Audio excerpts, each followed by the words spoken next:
처음 뵙겠습니다. 영화 분석 유튜버 영화제작기초입니다. 해치지 않아 분석에 앞서 채널에 대한 소개를 하려고 하는데요. 이 채널은 영화 내적인 요소, 즉 연출이나 시나리오 위주로 분석을 하려고 해요. 재미있다, 재미없다 보단 왜 재미있었을까, 왜 재미없었을까, 왜 감독은 이런 선택과 생각을 했을까와 같은 원론적인 분석을 중점으로 하려고 합니다. 영화와 시나리오를 좋아하는 매니아로서 여러분과 많은 생각을 나누고 싶어서 채널을 열었습니다. 많이 부족하지만 잘 부탁드리겠습니다. 그럼 분석 시작하겠습니다. 손재공 감독님의 2020년작 해치지 않아입니다.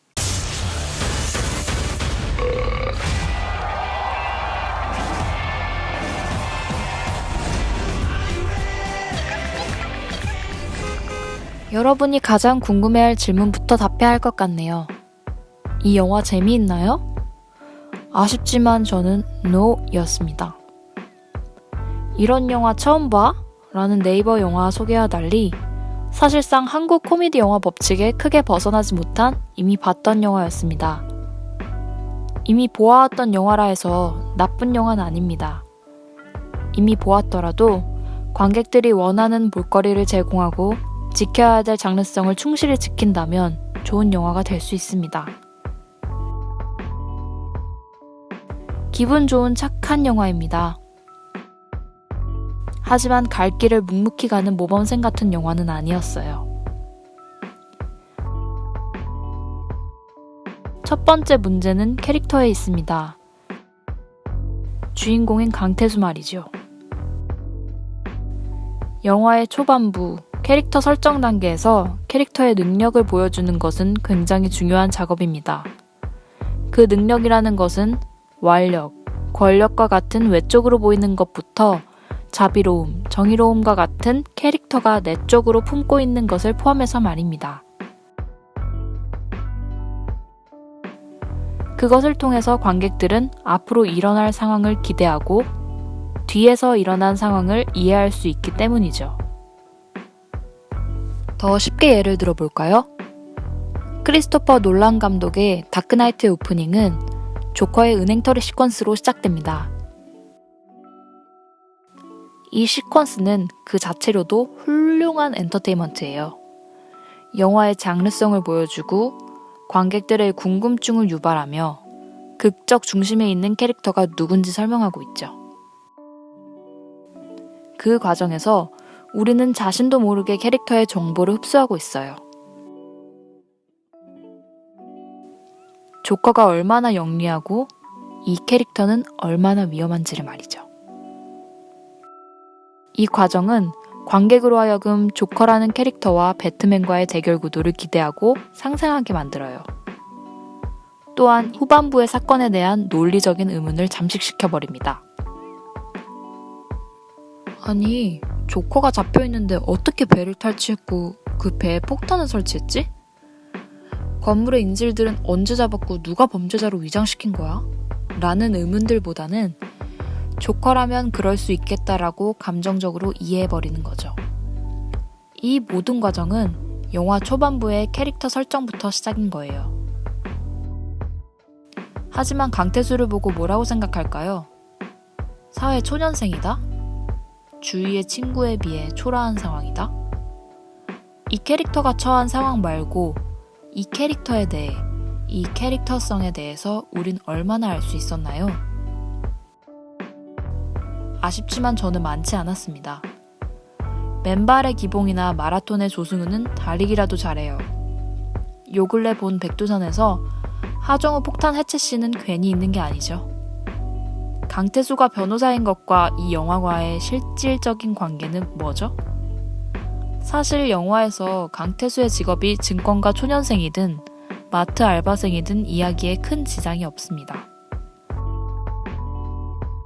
친구와의 엘리베이터 시퀀스를 통해 시위하는 시위자를 막아서는 장면을 통해 우리가 얻을 수 있는 것은 무엇일까요? 강태수라는 캐릭터가 가지고 있는 캐릭터성이 관객들에게 잘 전달되지 않아요. 그러다 보니 캐릭터에 대한 매력은 반감되고 그가 끌고 가는 이야기의 몰입도는 시작도 전에 힘을 잃고 있습니다. 물론 2019년작 조커와 벌새와 같은 수동적인 캐릭터는 다른 방식의 작법을 취하고 있습니다. 하지만 이 영화는 지극히 상업적 성공을 노린 상업영화잖아요. 능동적인 주인공이 기반인 영화예요. 이 점은 앞으로 발생할 이야기의 자기성과도 직결되어 있습니다. 강태수가 무엇을 해낼 수 있는 인물이 아니니 문제의 해결을 자꾸 외적인 것에 기대게 되죠.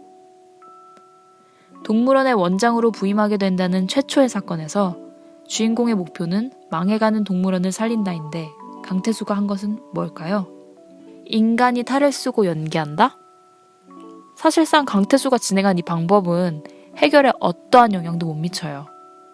오히려 영화에서는 동물원 관람객 수가 떨어진다고 말하고 있죠.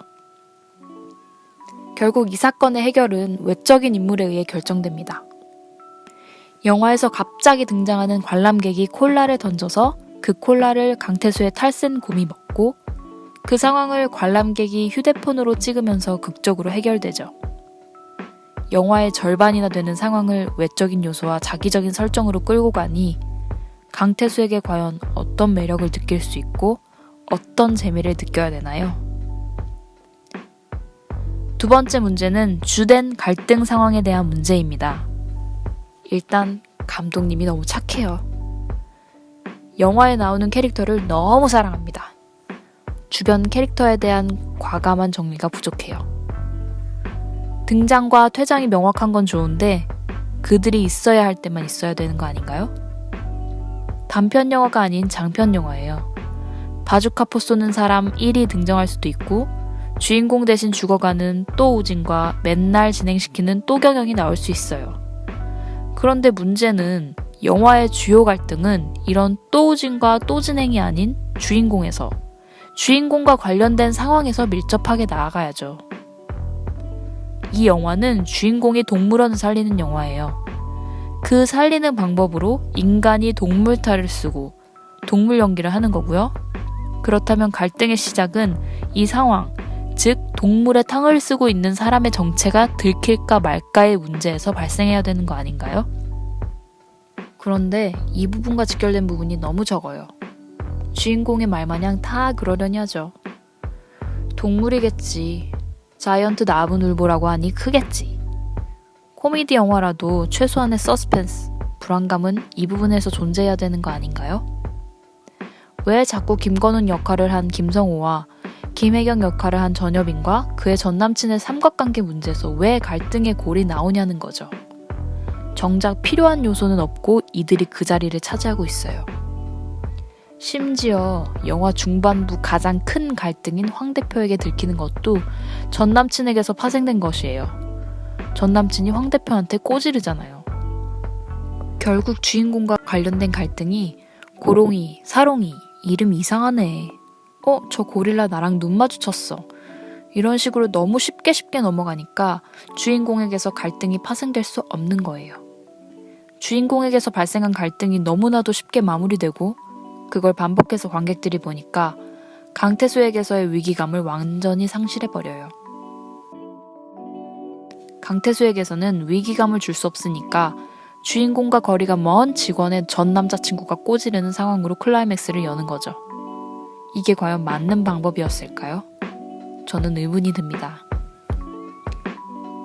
제가 생각하기에 이 영화는 이 외에도 단점이 많아요. 주인공의 능동성에 대한 문제, 캐릭터 성장에 대한 문제, 반복되는 유머 코드의 문제 등등. 제가 생각하는 연출은 여러 가지가 있지만 그 중에 하나는 숨기는 것이라고 생각합니다. 이 영화는 그 무엇도 숨기지 못해요.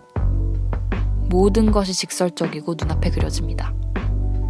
북극곰 우리 안에 콜라가 던져졌을 때 과연 곰이 콜라를 먹지 않을 거라 생각할 사람이 있을까요? 그 모습이 누군가의 카메라에 찍혀 대중의 시선을 끌지 않을 거라고 생각한 사람이 있었을까요? 전 남친이 이 동물원의 비밀을 알게 되었을 때 나중에 이 비밀을 누설하지 않을 거라고 생각한 사람이 있었을까요? 한국 코미디에 정해진 착한 결말이라도 보는 이 순간만큼은 예상되지 않아야 되는 게 아닐까요? 해치지 않아는 관객의 예상을 벗어나지 못하고 기대만 빗나가는 영화였어요. 적어도 저에겐 말이죠. 손패를 보여주고 있는 도박은 절대 이길 수가 없어요. 물론 장점도 있습니다. 신선한 소재와 동물타들의 호연, 그리고 투자자들이 좋아할 만한 넓은 연령대가 볼 수 있는 이야기. 하지만 이 장점으론 모든 단점을 덮을 수는 없죠. 분명 관객들은 코미디 영화에게 바라는 것이 많지 않아요. 단순한 웃음일 수도 있죠. 이 영화를 보면서 빵빵 터지는 관객도 많았어요. 물론 전 취향이 달라 웃지는 않았습니다. 하지만 이것은 코미디이기 이전에 코미디 영화예요. 웃음은 서사 속에 있는 하나의 요소이지 모든 잘못을 용서할 면죄부는 아니라고 생각합니다. 끝으로 점수를 매기려고 합니다. 사실 점수 매기는 방식을 좋아하진 않아요. 흑역사가 될 수도 있고 누굴 평가할 만큼 완성된 사람이 아니기 때문이죠. 그런데 정작 유튜브를 시작하니까 제 자신만의 기준을 명확히 정해야 할 것 같다는 생각이 들었어요. 지표화할 필요도 있고 말이죠. 영화 제작 기초의 해치지 않아 적정가는 5,000원이었습니다. 영화를 만드는데 고생한 스태프들의 노고를 낮게 보는 게 아니에요. 별 말고 다른 방식을 생각하다가 떠오르는 거였고요. 단순한 수치라 생각해 주시면 될 것 같습니다. 영화를 사랑해 주시는 모든 관객분들과 영화 만들어 주시는 모든 관계자분들에게 감사의 인사를 전합니다. 이 리뷰는 지극히 주관적인 리뷰입니다. 영화를 좋게 보신 분도 분명 있을 거예요. 저와 다른 생각을 가진 모든 분들을 존중합니다.